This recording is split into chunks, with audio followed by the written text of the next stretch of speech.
김정은이 쪽박을 찼다는 것입니다.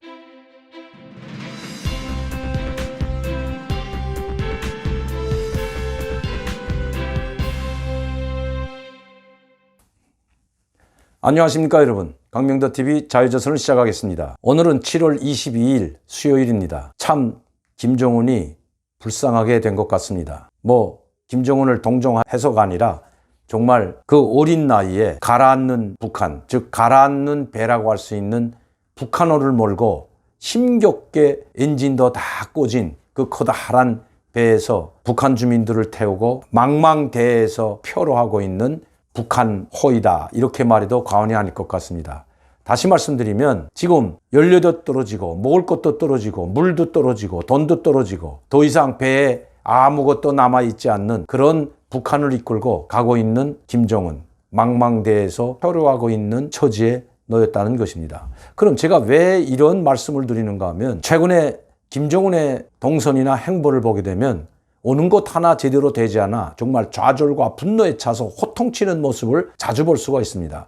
이번에 당군사위원회 확대회의에서도 간부들을 모아놓고 호통치는 모습 여러분들도 보셨을 겁니다. 이미 동영상으로 다 보도됐기 때문입니다. 또 평양 종합병원 건설 현장에 와서는 담당하고 있는 연합건설 상무들을 모조리 갈아치우고, 또 거기에 관계된 책임 있는 일꾼들, 내각이든 당일꾼이든 모조리 교체하라는 호통을 치고 떠났습니다. 김정은 오는 곳 하나 제대로 되지 않고 있습니다.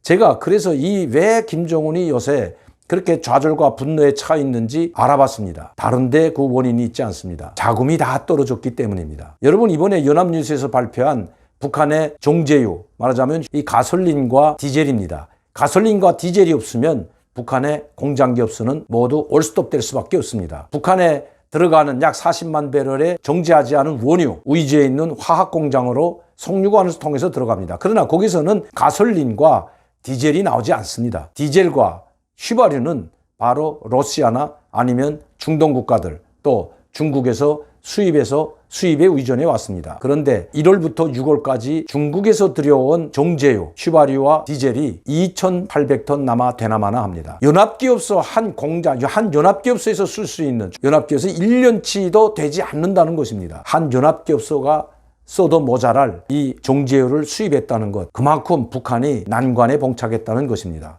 남아있는 것이 하나도 없습니다. 그럼 왜 정제유를 들여오지 못했을까? 돈이 없어서 그럽니다. 중국도 차관식으로 주는 것도 이제는 한계에 부닥쳤습니다. 러시아도 마찬가지입니다. 러시아에서는 작년에만 해도 월 한 4,000톤, 5,000톤에 들어오던 정제유가 금년에 들어와서는 현저하게 줄어들었습니다. 지금까지 러시아에서 들어온 정제유가 약 한 14,000톤에 불과하다고 합니다. 이거는 아마 우리 대기업에서 쓰게 된다면 한 달 정도 분량이 되나 말까 할 겁니다. 그럼 왜 이렇게 북한이 이 지경에까지 되었을까요? 물론 유엔 제재도 있지만 유엔 제재와 함께 이번에 불어닥친 코로나가 북한의 경제를 완전히 파탄 지경에 이르게 했다는 것이 전문가들의 의견입니다. 또 중국에서 들어오는 소식입니다. 북한은 코로나19가 확산되자 제일 먼저 중국과 국경을 모두 봉쇄했습니다. 중국에서부터 들어오는 모든 자동차, 기차, 비행기를 단절시켰습니다. 그렇게 코로나19가 오래 갈 줄 아마 몰랐던 것 같습니다. 이렇게 되다 보니 북한은 중국과 러시아와 그리고 아프리카, 아시아 국가들과 해오던 무역도 다 현저히 줄어들었다는 것입니다. 심지어 무산에 있는 철광석 광산, 대규모 철광석 광산이죠. 이 무산 광산도 중국에 들어가는 광석이 지금 들어가지 못하고 있다고 합니다. 이 코로나19로 말미암아 폐쇄됐다고 합니다. 자, 그러니 북한의 김정은은 돈이 어디서 나겠습니까? 김정은은 돈을 벌어들일 때가 단 한 곳도 없다는 것입니다. 돈을 벌어들여지 못하면 러시아나 중국에서 정제유와 같은 이런 휘발유, 디젤을 들여올 수 없다는 것입니다. 또 동남아 나라들에서도 돈을 주지 않으면 이 정제유를 들여올 수 없습니다. 유엔 제재로 말미암아 못 들어오는 것이 아니라 유엔에서 얼마간 북한이 죽지 않을 만큼의 정제유를 수입할 수 있도록 수입 허용을 해 주었습니다. 그런데 그 허가받은 정제유도 유엔 제재에서 허가해준 그 종량, 그것도 제대로 들여오지 못한다는 것입니다. 이거는 환족하고 밀수하는 것이 아닙니다. 그 초과 분량을 할 때는 밀수하고 환족해서 몰래 들여오지만 지금은 유엔에서 허용하고 있는 범위 내에서조차 들여오지 못한다는 것입니다. 이렇게 북한의 김정은의 통치 자금이 다 말라버렸다는 것입니다. 김정은의 통치 자금은 철광석과 비철금속, 광물자원, 수산자원을 팔아서 들여왔고 이것이 1차 김정은의 비자금으로 들어갑니다. 둘째는 수십만 명이 아프리카, 동남아시아, 중동 그리고 러시아나 중국에 노동자들을 파견했습니다. 이 돈이 1년에 약 3억에서 4억 달러가 됩니다. 이런 노동자들이 모두 철수했습니다. 특히 동남아 나라들, 아프리카, 중동 국가들에 나와 있던 북한의 노동자들이 작년 12월 24일까지의 기간이었습니다. 작년 말부로 모두 철수가 됐고 또 심지어 중국에 몰래 나와서 중국 정부의 무기나에 나와서 활동하던 노동자들과 그리고 무역 일꾼들 그리고 기술자들도 코로나19로 말미암아 모조리 불려들여갔습니다. 물론 가지 못하고 있는 사람들도 일부 있습니다만은 대체적으로 다 들어갔습니다. 러시아에서도 마찬가지입니다. 유엔 안보리에 보고해야 되기 때문에 또 유엔 보고해야 될 의무를 가지고 있는 러시아나 중국은 어쩔 수 없이 모두 돌려보내지 않으면 안 되었습니다. 거기에 코로나19가 겹쳤던 것입니다. 그래서 북한은 해외 나가 있던 노동자, 기술자들을 모두 불러들였습니다. 그리고 국경을 모두 폐쇄했습니다. 그러니 1년에 3, 4억 달러 순 현금으로 들어오던 노동자들의 인건비, 정말 이 돈은 현금으로 김정은이의 비자금으로 꼬박꼬박 채워졌던 것입니다.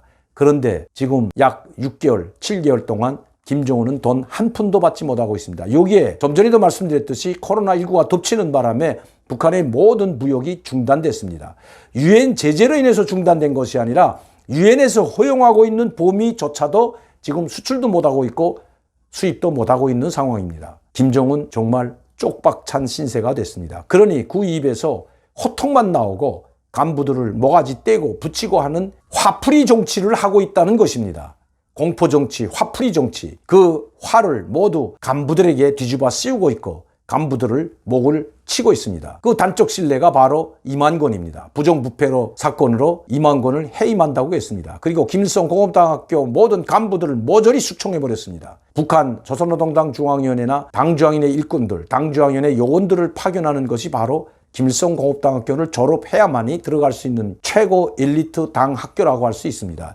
이 최고 엘리트 당학교라고 할 수 있는 이 관계자들, 여기 간부들을 모조리 숙청했을 뿐만 아니라 그 책임을 물어 이만건을 해임한 것 여러분들도 아실 겁니다. 금년 2월에 당중앙위원회 정치국 확대회의에서 공개를 했습니다. 조선노동당 중앙위원회 조직담당 부위원장이며 당 조직부장이었던 이만건을 공식적으로 해임한다는 발표가 있었던 것입니다.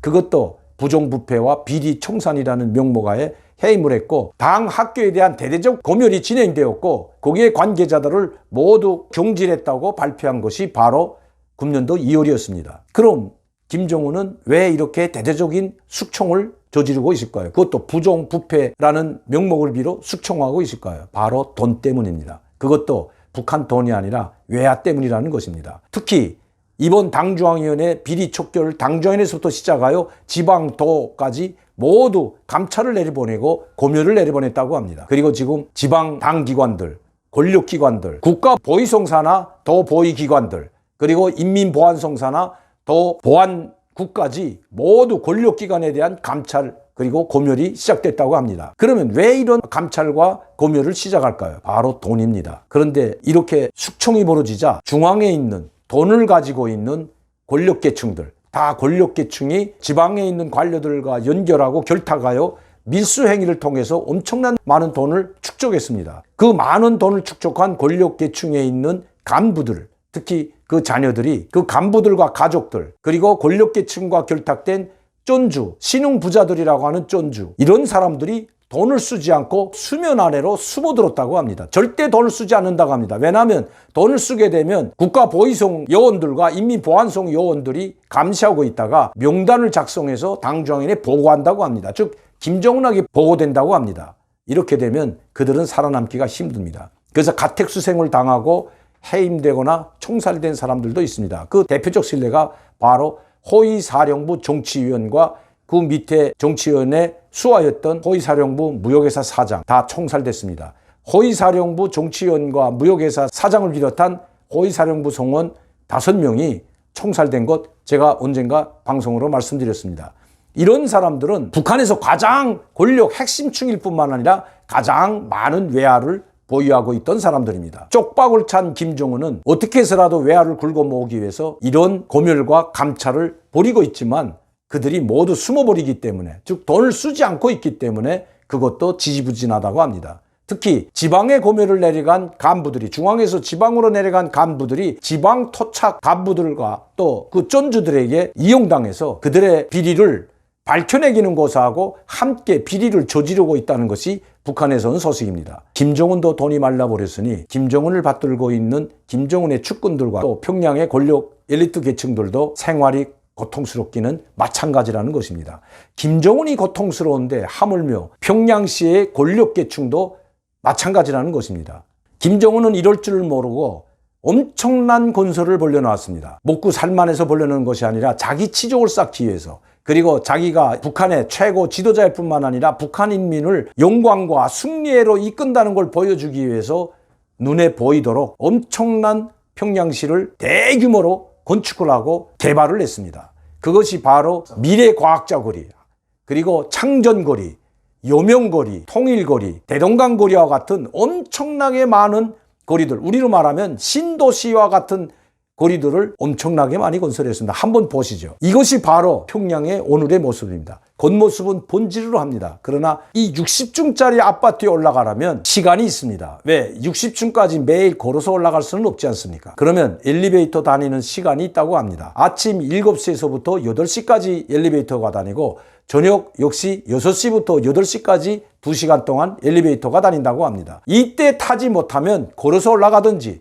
아니면 대동강 유보도에서 자든지 아니면 낮은 층에 있는 친척집에 가서 자든지 도리가 없습니다. 그나마도 여의치 못한 사람들은 60층까지 걸어 올라가야 됩니다. 물이나 제대로 나오겠습니까? 겉만 번지르르 한 북한, 속은 통 비었다는 것입니다. 그리고 날림식으로 건설해서 언젠가 제가 유튜브로 방송을 한 적이 있습니다. 북한의 건설하는 모습이요. 저게 이 북한의 건축 골조가 올라가는 걸 보면, 그 올라가는 건설 모습을 보게 되면 누구도 거기서 살 사람은 대한민국에는 한 명도 없을 겁니다. 한번 보시죠. 저런 아파트 저렇게 짓고 겉에만 미장을 하고 색칠만 한 아파트에서 누가 살려고 하겠습니까?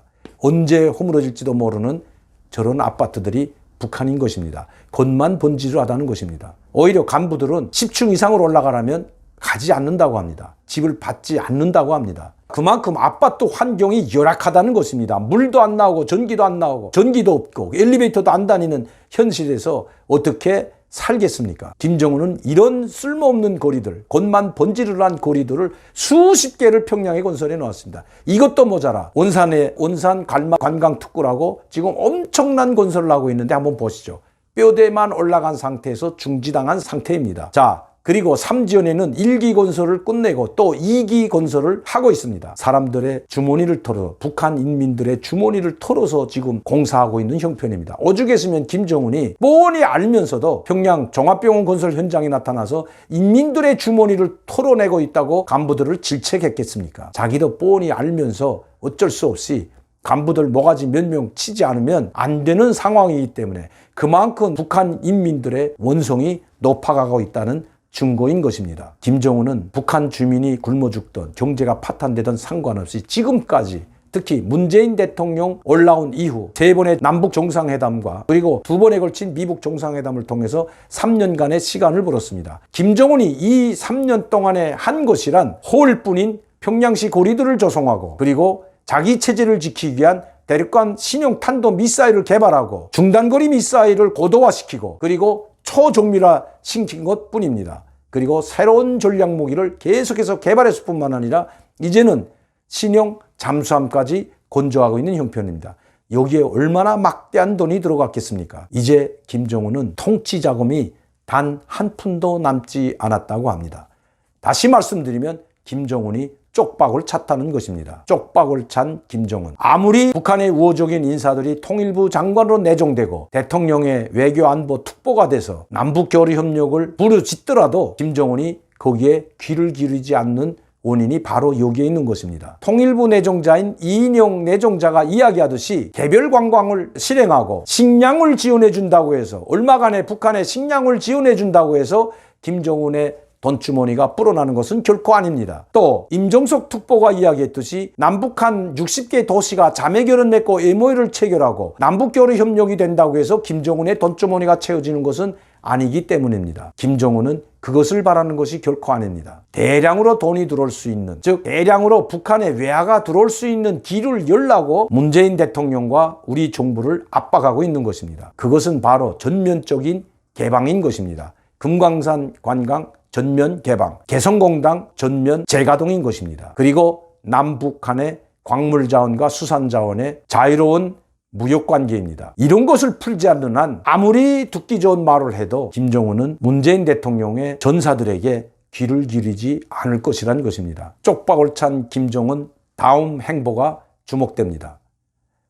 오늘도 강명도TV 자유조선을 시청해 주신 여러분들께 진심으로 감사를 드립니다.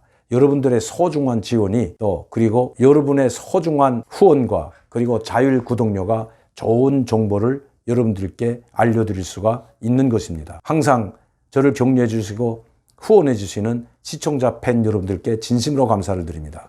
그리고 이 강명도TV 유튜브 채널이 많은 분들에게 전파될 수 있도록 여러분들의 협조를 부탁드립니다. 감사합니다.